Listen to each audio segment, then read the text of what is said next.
नमस्कार। ब्लूप्रिंट में आप सभी का स्वागत है, अभिनंदन है, वंदन है। पश्चिम बंगाल में मुकाबला मोदी बनाम ममता है। भारतीय जनता पार्टी ने वहां कोई मुख्यमंत्री पद का उम्मीदवार सामने नहीं रखा। एक सामान्य धारणा रही कि शायद शुभेंदु अधिकारी ममता के मुकाबले है भाजपा की ओर से। लेकिन जैसे जैसे बंगाल में चुनाव प्रचार आगे बढ़ा, सारा अभियान आकर नरेंद्र मोदी के इर्द गिर्द केंद्रित हो गया। स्वाभाविक भी है, भाजपा के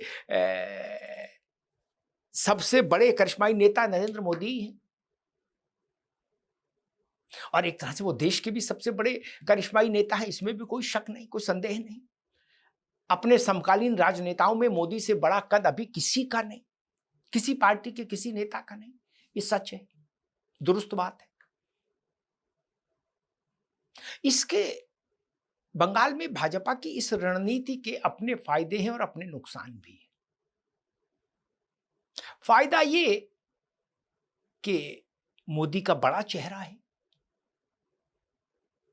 वो किसी भी राज्य के छत्रप से कई गुना बड़ा चेहरा रखते हैं। उनका राजनीतिक औरा किसी भी राज्य के छत्रप से बड़ा है। ममता बनर्जी राज्य की छत्रप है। दूसरा, भारत के प्रधानमंत्री हैं मोदी जी। तीसरा, मोदी जी का चेहरा सामने होता है तो पूरी पार्टी एकजुट होकर लड़ती है अपनी संपूर्ण क्षमता और सामर्थ्य के साथ। आंतरिक राजनीति और गुटबाजी बिल्कुल प्रवेश निषेध की मुद्रा में रहती है। ये इसके लाभ हैं। कार्यकर्ताओं का आत्मबल चरम पर रहता है, मोदी जी का चेहरा सामने है। लेकिन इसके कुछ नुकसान भी हैं, विशेष रूप से पश्चिम बंगाल जैसे राज्य में जहां क्षेत्रीय अस्मिता और सांस्कृतिक पहचान एक बड़ा राजनीतिक मुद्दा रहा है लंबे अरसे से। और ममता बनर्जी इसी मुद्दे को भुनाती भी रही हैं, प्रचारित भी करती रही हैं। और वो मुद्दा है बंगाली और नॉन बंगाली, घर का और बाहर का, घर वाला और बाहर वाला। नरेंद्र मोदी बड़ा चेहरा है, कोई शक नहीं, लेकिन वो बंगाली नहीं और वो बंगाल के नहीं। वो भारत के प्रधानमंत्री हैं, लेकिन वो बंगाल के वैसे नहीं है जैसे ममता बंगाल की है। ममता बनर्जी वो उतने बंगाल के नहीं, जितने हम सब बंगाल के हैं वैसे मोदी जी भी बंगाल के हैं। लेकिन ममता जी तो बंगाल की ही हैं। ये एक इसका नुकसान है।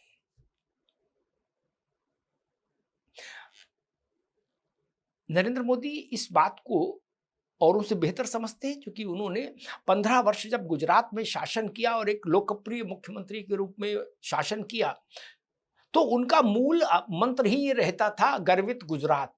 उनके हर भाषण की शुरुआत होती थी, मेरे 6 करोड़ गुजराती भाई बहन। उन्होंने गुजराती प्राइड, गुजराती अस्मिता को ही ढाल बनाकर अपनी राजनीतिक यात्रा का अश्वमेध शुरू किया था, जिसको वो लगातार जीतते रहे। ममता बनर्जी ने भी एज इट इज वही रणनीति अपनाई बंगाल में। उन्होंने भी बंगाली अस्मिता को, बंगाली संस्कृति को, बंगाली गौरव को अपनी राजनीति का, रणनीति का ब्रह्मास्त्र बनाया है। और वो इसी ब्रह्मास्त्र को लेकर हम हर चुनाव में उतरती हैं, हमेशा उतरती हैं। मेरा बंगाल, मेरे बंगाली लोग, बंगाल के स्थानीय लोग और बाहरी लोग, स्थानीय बनाम बाहरी, ये लड़ाई वहां है। और ममता ने इस लड़ाई को और शार्प किया है और तीखा किया है। वो बार बार इस पर धार चढ़ा देती हैं, शान चढ़ा देती हैं इस मुद्दे पर। और ये सच है, स्थानीय और बाहरी का मुद्दा कम या ज्यादा हर राज्य में होता है। आप झारखंड में चले जाइए, नॉन ट्राइबल के साथ वो फीलिंग है ही नहीं वहां। वो मानते हैं झारखंड के लोग कि जो आदिवासी है वही मूल है यहां का। ये फर्क है। पहाड़ी राज्यों में चले जाइए, वहां पहाड़ का व्यक्ति नहीं है तो फिर वो उसको बाहरी ही मानेंगे। और ऐसा ही उदाहरण गुजरात और बंगाल का भी है। गुजरात में जिस अस्त्र को मोदी जी ने चलाया था, साधा था, संधान किया था जिसका, उसी को बंगाल में ममता जी ने किया। तो अब भाजपा का कोई स्थानीय चेहरा जो विशुद्ध उतना ही बंगाली हो, बंगाली भाव को का प्रतिनिधित्व करे जितना ममता जी करती हैं, ऐसा नहीं है। दिलीप घोष भी हैं, शुभेंदु भी हैं, बहुत सारे लोग हैं, लेकिन कोई चेहरा नहीं। चेहरा नरेंद्र मोदी। गारंटी कौन दे रहा है? नरेंद्र मोदी। मंच से मोदी जी कह रहे हैं कि मोदी की 6 गारंटी नोट करिए। शुभेंदु गारंटी नहीं दे सकते। इसीलिए मैंने कहा युद्ध है मोदी बनाम ममता, ममता बनाम मोदी। जो गारंटी देगा वही चेहरा है। बाकी सब लोग प्रचारक हैं या उम्मीदवार हैं। बंगाल के जितने भी भाजपा के नेता हैं, छोटे बड़े, वो या तो उम्मीदवार हैं या कार्यकर्ता हैं। बस प्रचार करने वाले कार्यकर्ता हैं। दूल्हा एक ही ये होता है, बारात में बाराती बहुत होते हैं। तो अपने अपने पक्ष के नायक नरेंद्र मोदी और ममता बनर्जी हैं। अब इसी बात की परीक्षा होगी इस चुनाव में कि ममता बनर्जी का बाहरी बनाम बंगाली का कार्ड चलेगा या नरेंद्र मोदी का औरा चलेगा, नरेंद्र मोदी की राजनीतिक प्रतिष्ठा चलेगी, नरेंद्र मोदी की गारंटी चलेगी। और अगर भारतीय जनता पार्टी इस चुनाव को जीतती है, मैं कह रहा हूं अगर, तब फिर किसी शुभेंदु अधिकारी का या किसी दिलीप घोष का या किसी का भी मुख्यमंत्री पद का दावा अपने आप नहीं आएगा सामने। फिर ये मोदी के कारण जीता हुआ बंगाल होगा और इसमें मोदी ही तय करेंगे कि किसको मुख्यमंत्री बनाना है। जैसे बिहार, जैसे राजस्थान और मध्य प्रदेश में प्रयोग हुए, वैसा प्रयोग भी हो सकता है यहां। क्योंकि भाजपा में ये भी कोई बहुत मायने नहीं रखता कि आपने मुख्यमंत्री को हरा दिया इसलिए आपको मुख्यमंत्री बना दे। ना ना ना। पिछले चुनाव में 2021 के चुनाव में शुभेंदु अधिकारी ने ममता बनर्जी को हराया था नंदीग्राम से, मुख्यमंत्री को। इस बार मान लीजिए वो फिर भी हरा दें, भवानीपुर से भी ममता जी को भी, फिर भी इस नाते भाजपा में उनकी ये दावेदारी मजबूत हो जाए, अटल हो जाए कि मुख्यमंत्री को 2 बार हरा कर आए हैं इसीलिए वो खुद मुख्यमंत्री बने, ये कतई जरूरी नहीं, कतई। इसका एक उदाहरण दे देते हैं आपको। दिल्ली में अरविंद केजरीवाल और उनकी आम आदमी पार्टी बिल्कुल फेविकोल का जोड़ लगा के जमी हुई थी जी।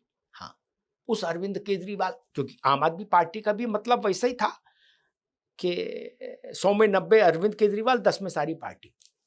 तो इतना प्रभावशाली चेहरा अरविंद केजरीवाल का, वही आम आदमी पार्टी के सूत्रधार, नायक, कर्ता धर्ता मुखिया, उनको हराया साहिब सिंह वर्मा के बेटे प्रवेश वर्मा ने दिल्ली में, और ठीक ठाक मतों से हराया। पूरे देश भर में चर्चा हुई कि अब तो साहिब सिंह का बेटा दिल्ली का मुख्यमंत्री हो जाएगा, प्रवेश वर्मा मुख्यमंत्री बनेंगे। खूब अटकलें चली, लेकिन अंत में मोदी जी ने किसकी लॉटरी निकाली? प्रवेश वर्मा की तो नहीं निकली। एक अल्पज्ञात कार्यकर्ता रेखा गुप्ता की लॉटरी निकाल दी मोदी जी ने, कहा भाई रेखा बनेगी मुख्यमंत्री। तो रेखा ही रेखा हो गया, रेखा सरकार हो गई दिल्ली में। केजरीवाल सरकार गई, रेखा सरकार आई।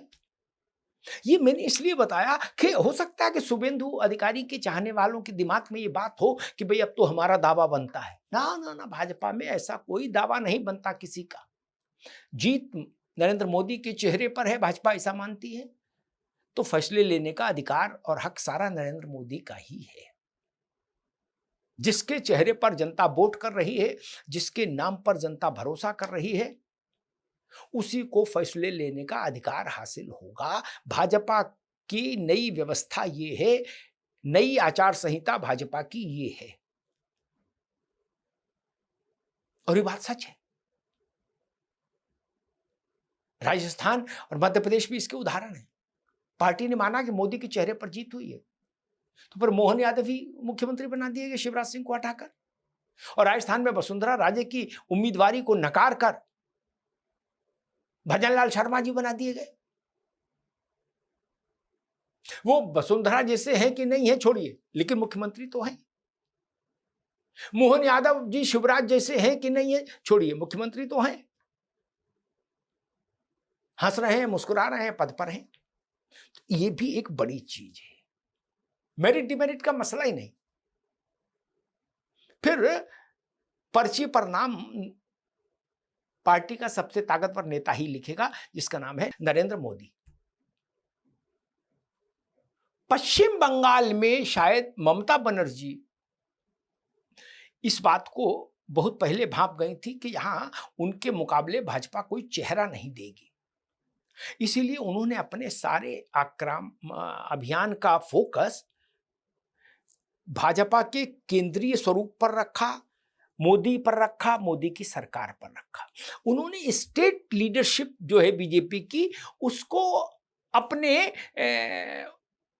दायरे में, अपने प्रहार के दायरे में, आक्रमण के दायरे में रखा ही नहीं ना।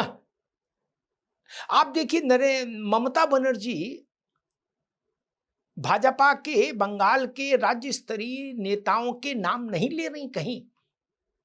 वो ऐसा शो कर रहे हैं कि मानो ये किसी लड़ाई में है ही नहीं। ये लोग, हमारी लड़ाई सीधे दिल्ली से है,